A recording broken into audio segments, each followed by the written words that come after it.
Hey guys, it's Ronnie and Chrissy again, and today we wanted to talk about some of the things that people say to you or to a grieving mother whenever they suffer from a miscarriage. And we've made a list of 10 things. Some of them are a little bit related to others, but good enough to make a 10-item list, I think. And we realize that sometimes people say these things and they mean well and they're trying to make you feel better. But yeah, or every time, really. I mean, I think the thing is people want to fix you. People want to just make you happy again, which is not really, when someone's grieving and going through the different stages of the grieving process, even some of the things that we're going to talk about might be the right thing to say at that time. Like if you're a person... We'll go through the list, and I think you might see some examples of things that you might think would be okay to say. And most of the people who view this video will probably be grieving mothers, and you'll probably be able to relate to a lot of these. So number one is God has a plan, or saying another way, everything happens for a reason. How do you feel about that one? Nobody right after they lose a baby wants to hear these kinds of things, because it's like nobody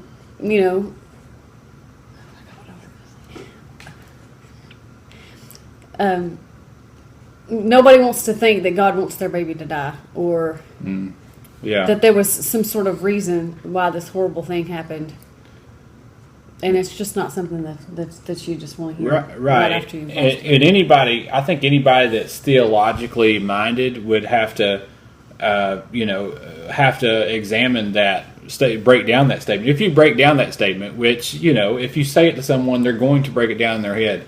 You have to answer other questions, like if God meant to take your child, then why did he mean to? And then, another question would be, why did he allow you to have a child that you were going to lose in the first place?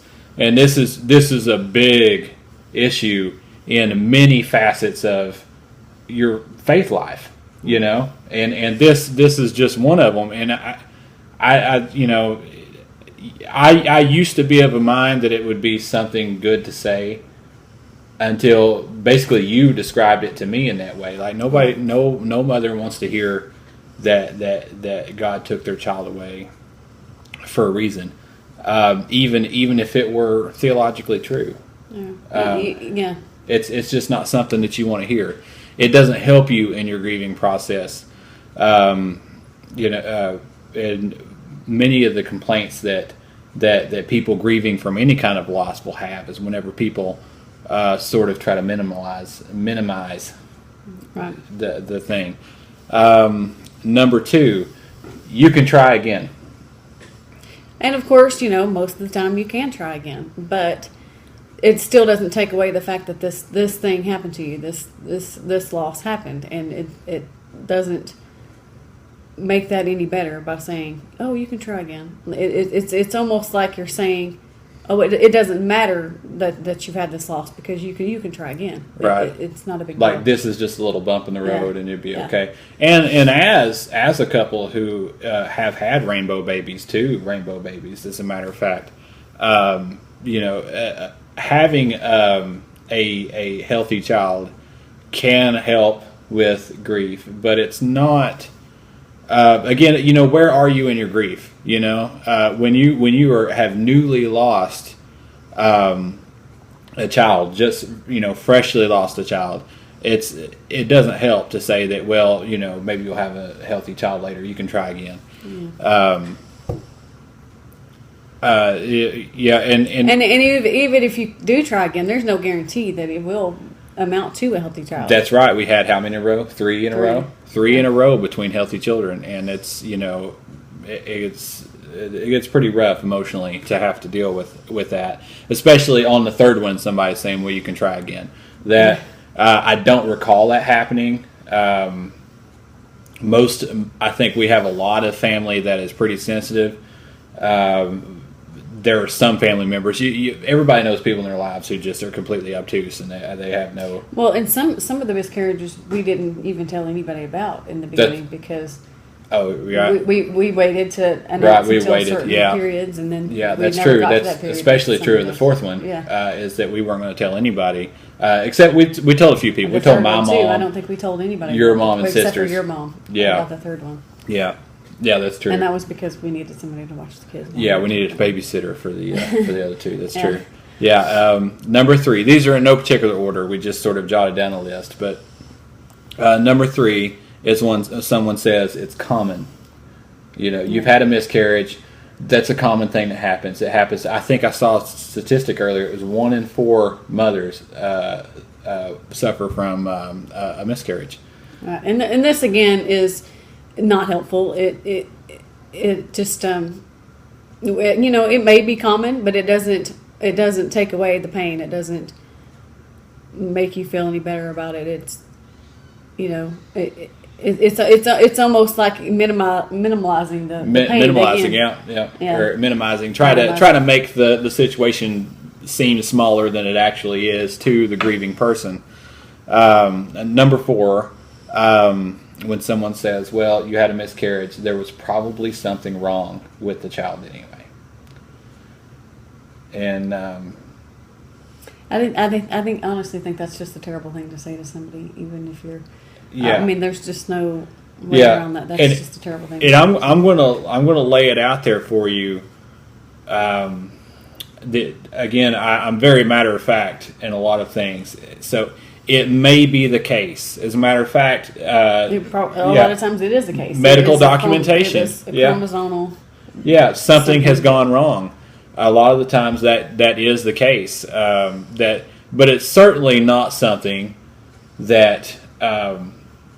That you want to say to a grieving mother that there's something it's not wrong. Something any grieving mother wants to Yeah, hear. they don't want to hear it. Yeah, I mean, and they may know it. They may even agree, but it certainly doesn't help. And most of the time, it doesn't help them with their grieving process. Number 5, at least it happened early. It's might be the wrong time to be going through this list because this is still pretty fresh for us. But yeah. Okay, at least that happened early. It may be that the further along you get, maybe the worse you would feel. And I agree with that. To have a loss, but at the same time, a loss is a loss, no matter if it happened very early or I mean, I think we can all agree that a miscarriage at 6 weeks is a little bit different. Well, it's a whole other animal than a stillbirth at 6 months. Right. It's a whole other, and we all agree with that. But again, this is one of those it could be worse things, and we all know it could be worse, but it doesn't change the fact that this is awful. I think would be the takeaway there, and it's a lot of these things come down to at least, as a matter of fact, the very next one leading into that is at least you can get pregnant, which for us, we've been pregnant 8 times now. Yeah. We kind of know we can get pregnant. It's keeping the pregnancy. It's keeping the pregnancy, so it's sort of like shove off. In a lot of ways. And this is a thing that I've thought about a lot of times too, because it's hard to say at least you can get pregnant. Well, okay, I can get pregnant, but I can't keep the pregnancy, so it doesn't. In some sense, it's apples and oranges, because not being able to get pregnant is a little bit different animal than being able to get pregnant and not keeping the child for a lot of the time. And I'm sure that it's a hard thing to go through as being somebody who can't get pregnant. I'm sure that that's a difficult thing as well. But when you're losing babies over and over, it's a and pregnancy. I mean, whenever you can't get pregnant at all, I imagine there's an emotional tide that goes in. But from experience, we know that pregnancy followed by miscarriage is a roller coaster. You have a high, and then it just goes, it plummets. and so there's an emotional roller coaster involved. That it's probably a different thing than not being able to have a baby at all. But we don't know that struggle, so it's hard to speak on that. But I think that it's one of those, again, it could be worse sort of things. Let's see. Number 7 is you should be grateful for the kids you have.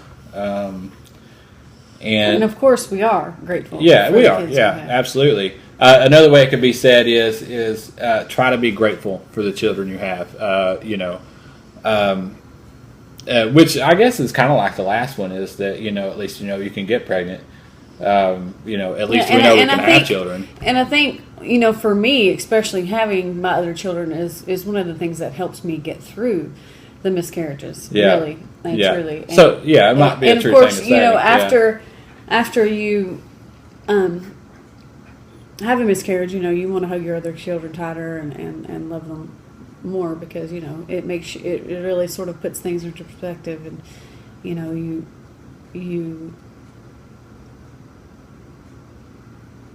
yeah you get it, but one thing I don't think we talked about in the other video, and we could bring it up now, is that whenever you have children that are old enough to understand that mommy has a baby in her belly, and then all of a sudden she doesn't. Yeah, I was thinking about that too. Yeah, we should have probably talked about that. Yeah, that is a tough thing to deal with, and maybe we'll touch on that specifically in another video. But yeah, I think it's important to bring up when you have other children. There's a whole other dimension to it, because it's more than just you two. Hopefully, you two. Sometimes, sometimes mothers have to go through this alone.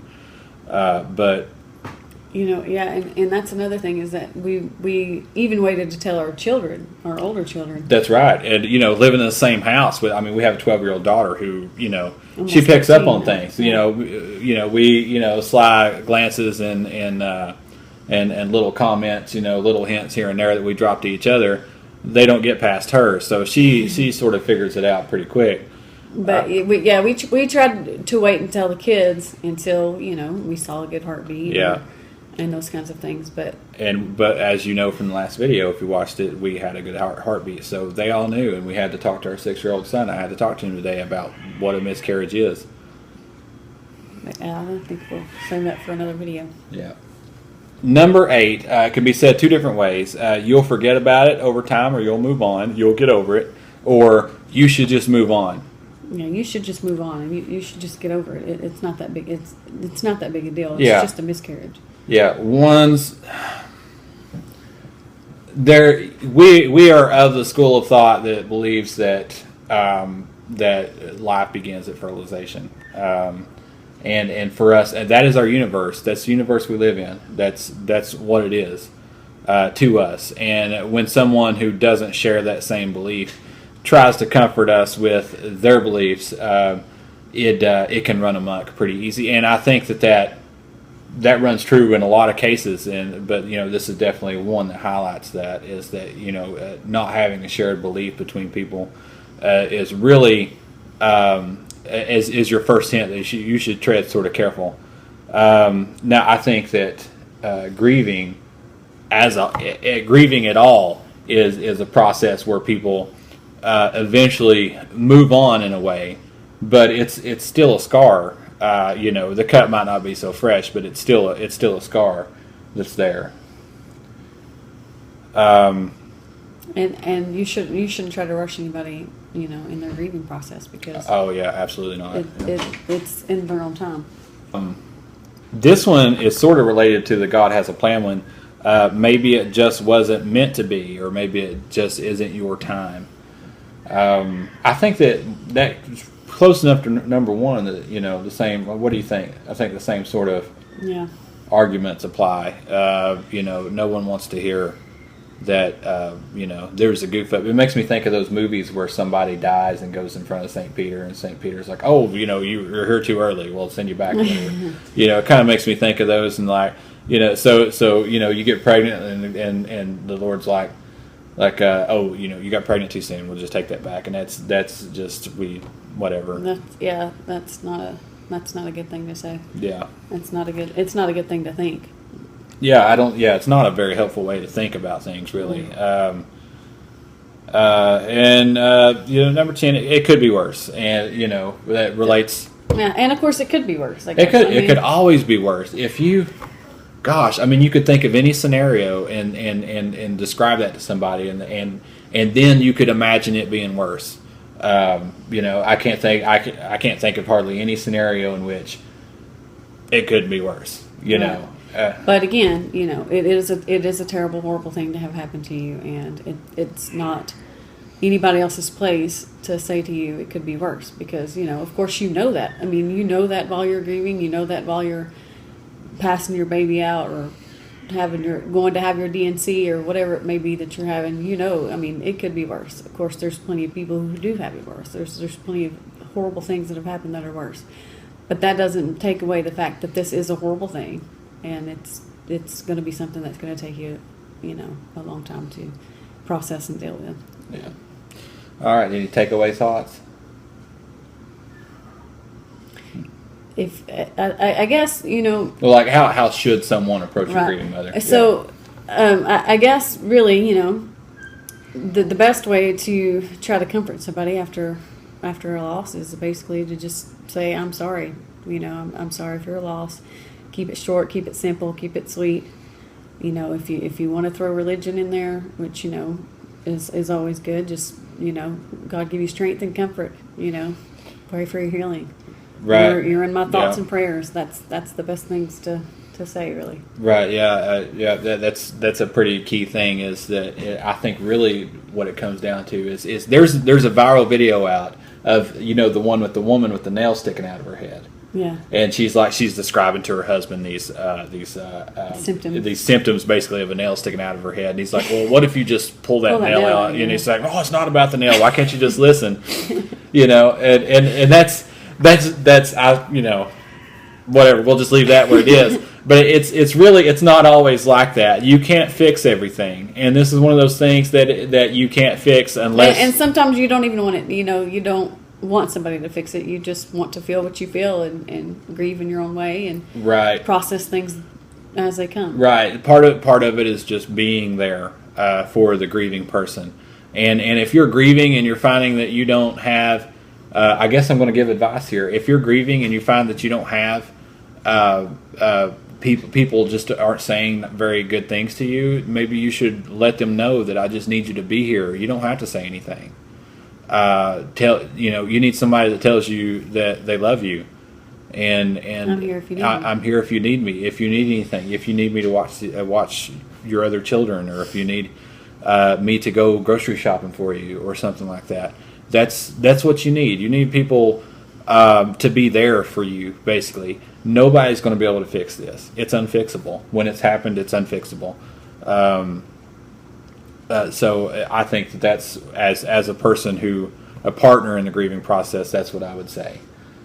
If you enjoyed what we had to say, or at least identified with what we had to say, I guess we don't have a lot of good news in these videos.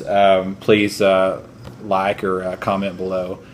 Subscribe to us to follow the process of trying to figure out what exactly it is that has caused us to have 5 miscarriages, and bear with this channel. We're not all doom and gloom here. This is just what we're going through at the moment. We made the decision a couple of weeks ago to start a YouTube channel to sort of follow along with events in our lives and follow us on the goals that we have set for ourselves, and this thing just happened to come up. Yeah, we were hoping maybe to do some pregnancy videos, but instead we're doing miscarriage videos. Yeah, and this is what's going on in our lives, and we thought about postponing a couple more weeks, but then we thought, well, no, there's a lot of people that might find this information useful. So yeah, because miscarriage really is still sort of taboo. There's not a lot of talking of miscarriages out there. There's not a lot of information that people are actually putting out that's actual. Right, even your caregiver experiences. Yeah, even your medical caregiver can be very, very distant on these things, and because I it kind of feels like they don't want to answer your questions. At a certain point, your OBGYN becomes not your pregnancy doctor anymore because you don't have a pregnancy. Yeah. So they're sort of done with you after a follow-up appointment. Yeah. And I, that's been our experience anyway. And we've got quite a bit of experience in this area. But like I said, if you want to keep following us, subscribe, and if you enjoyed the content, like, share, and comment. Thanks. Have a good one. Bye.